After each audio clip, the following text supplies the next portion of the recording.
Shalom, tetap semangat. Kali ini saya membacakan dari 2 Tawarik 20 ayat 1 sampai ayat 22, tapi saya potong-potong ya, supaya saya ambil yang penting-penting saja.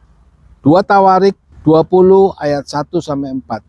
Setelah itu Bani Moab dan Bani Amon datang berperang melawan Yosafat bersama-sama sepasukan orang Meunim. Datanglah orang memberitahu Yosafat, suatu laskar yang besar datang dari seberang laut Asin, dari Edom, menyerang tuanku. Sekarang mereka di Hazeson Tamar, yakni di En-Gedi. Yosafat menjadi takut lalu mengambil keputusan untuk mencari Tuhan. Ia menyerukan kepada seluruh Yehuda supaya berpuasa, dan Yehuda berkumpul untuk meminta pertolongan daripada Tuhan. Mereka datang dari semua kota di Yehuda untuk mencari Tuhan. Luar biasa. Suatu ketika Yehuda dikepung oleh Bani Amon dan Bani Moab, sampai rajanya ketakutan. Tapi satu hal yang menarik, Bapak Ibu, pada saat Yosafat dikepung oleh Bani Moab dan Bani Amon dan juga suku Meunim, dia bukan mencari raja lain, dia bukan mencari kerajaan lain, dia bukan menghubungi siapa-siapa, tetapi dikatakan di sini Yosafat menjadi takut lalu mengambil keputusan untuk mencari Tuhan. Nah, ini dia satu hal yang luar biasa. Makanya kalau kita ada masalah, kita ada persoalan yang tidak bisa kita atasi, tirulah Yosafat. Cari Tuhan. Cari Tuhan tentunya dengan segala halnya, yaitu kita harus taat kepada Dia dan kita menjaga kekudusan, mencari Dia sungguh-sungguh. Maka dikatakan ia menyerukan kepada seluruh Yehuda supaya berpuasa, semuanya supaya berpuasa. Dan Yehuda berkumpul untuk meminta pertolongan daripada Tuhan. Mereka datang dari semua kota di Yehuda untuk mencari Tuhan. Sehingga seluruh penduduk Yehuda saat itu datang ke kota untuk mencari Tuhan. Karena mereka tahu musuh sudah di depan. Karena mereka tahu persoalan sudah di depan. Persoalan apa yang mengepung Bapak Ibu sekarang? Persoalan utang piutang, persoalan sakit penyakit, persoalan keluarga yang sudah begitu mendesak. Maka jalan satu-satunya adalah carilah Tuhan. Cari Tuhan sungguh-sungguh. Berpuasa. Berpuasa bukan untuk diet saja ya, tapi ini berpuasa dengan benar-benar mencari Tuhan supaya Tuhan menjawab persoalan kita. Selanjutnya, dari ayat 4 tadi saya lompat ke ayat 13. Sementara itu seluruh Yehuda berdiri di hadapan Tuhan, juga segenap keluarga mereka dengan istri dan anak-anak mereka. Jadi semuanya ini, bukan bapak-bapaknya ini, istri dan anak-anak mereka. Lalu Yahaziel bin Zakaria bin Benaya bin Matanya, seorang Lewi, ini Lewi ya, seorang Lewi, berarti dia imam dari Bani Asaf, pemuji. Bani Asaf itu adalah kelompok pemuji. Dihinggapi roh Allah, roh Tuhan di tengah-tengah jemaat. Jadi pada saat mereka meraung-raung, menangis, berpuasa, bertanya kepada Tuhan, minta tolong kepada Tuhan, kemudian yang terjadi adalah roh Tuhan menghinggapi Yahaziel tadi. Menghinggapi Yahaziel, dan dia karena adanya roh Tuhan maka dia bisa berbicara. Camkanlah ini, hai seluruh Yehuda dan penduduk Yerusalem, dan tuanku Raja Yosafat, beginilah firman Tuhan kepadamu, janganlah kamu takut dan terkejut karena laskar yang besar ini, sebab bukan kamu yang akan berperang, melainkan Allah.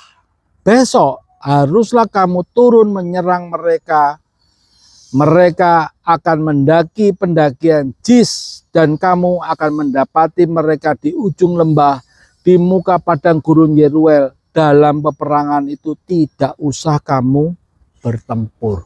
Nah, pada saat kita mencari Tuhan, pada saat kita mencari wajah Tuhan, bahkan kita berpuasa, seluruh anak-anak kita, istri kita, semuanya diajak berpuasa. Pada saat Tuhan berbicara, taati itu. Walaupun itu tidak masuk akal. Walaupun itu tidak masuk pikiran. Kok nggak boleh bertempur? Kok nggak boleh perang? Padahal situasinya sudah sangat genting. Kita lanjutkan. Hai Yehuda dan Yerusalem, tinggallah berdiri di tempatmu. Yehuda dan Yerusalem disuruh stay di posisinya, hanya berdiri. Kamu datang, Tuhan beritahu, musuh akan menyerbu kamu, musuh akan menyerbu kamu di sini dari arah sini, dan kamu diam saja, jangan berperang.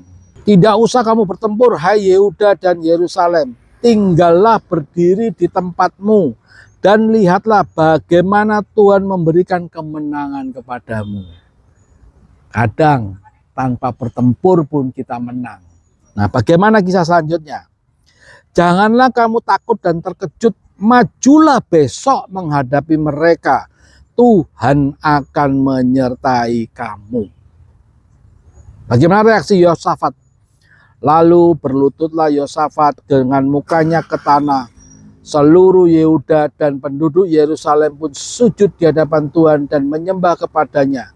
Kemudian orang Lewi dari Bani Kehat dan Bani Korah bangkit berdiri menyanyikan pujian-pujian bagi Tuhan Allah Israel dengan suara yang nyaring. Keesokan harinya, pagi-pagi mereka maju menuju padang gurun Tekoa. Ketika mereka hendak berangkat, berdirilah Yosafat dan berkata, dengar. Nah, ini Yosafat sudah mendapatkan ilham, sudah mendapatkan hikmat dari Tuhan tentang apa yang harus dilakukan dan apa yang harus terjadi, di mana kemenangan pasti ada di tangan dia, karena janji Tuhan ya dan amin. Percaya janji Tuhan, maka perlindungannya nyata. Dengar hai Yehuda dan penduduk Yerusalem, percayalah kepada Tuhan Allahmu dan kamu akan tetap teguh. Percayalah kepada nabi-nabinya dan kamu akan berhasil.